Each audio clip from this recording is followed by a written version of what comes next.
गांव रामपुर अपनी हरियाली, शांति और सरल लोगों के लिए प्रसिद्ध था।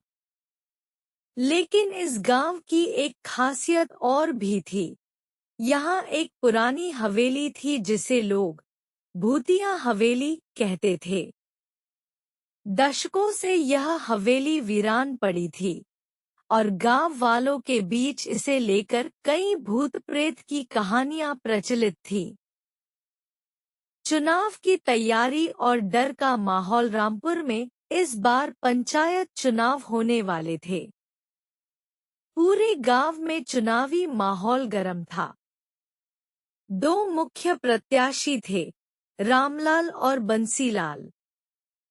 दोनों ही नेता जनता के बीच अपनी पकड़ बनाने की कोशिश कर रहे थे। रामलाल अमीर और रसूखदार था, जबकि बंसीलाल साधारण किसान था, जिसे लोगों की परेशानियों की अच्छी समझ थी। चुनावी प्रचार जोरों पर था, लेकिन गांव के लोग एक अलग ही समस्या से जूझ रहे थे। भूतिया हवेली से रात को चीखने चिल्लाने की आवाजें आने लगी थी। कोई भी उस हवेली के पास जाने की हिम्मत नहीं करता था। यहाँ तक कि गांव के बूढ़े बुजुर्ग भी इस हवेली का नाम लेने से कतराते थे।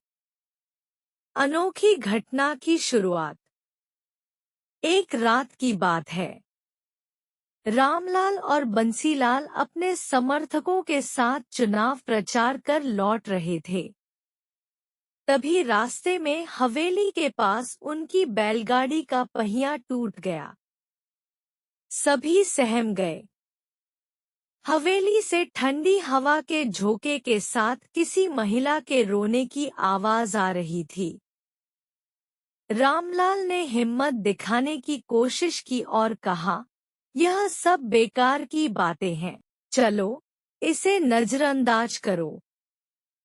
लेकिन तभी हवेली का दरवाजा अपने आप खुल गया। एक लंबी सफेद साड़ी पहने और बिखरे बालों वाली औरत बाहर आई। उसके लाल लाल आंखें देखकर सभी कांप उठे। कौन हो तुम लोग? उस औरत ने गूंजती आवाज में पूछा। रामलाल और बंसीलाल घबरा गए। बंसीलाल ने हिम्मत करके पूछा, तुम कौन हो? उसने जवाब दिया, मैं इस हवेली की मालकिन हूँ। मेरा नाम चुड़ैल नहीं, रुक्मिणी है।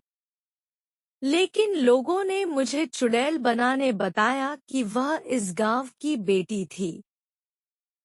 कई साल पहले उसकी शादी इस हवेली के मालिक से हुई थी। लेकिन लालच और सत्ता की भूख के कारण गांव के सरपंच और कुछ अन्य लोगों ने साजिश करके उसके पति को मार डाला। रुक्मिणी को भी जिंदा जलाने की कोशिश की गई, लेकिन वह भाग गई।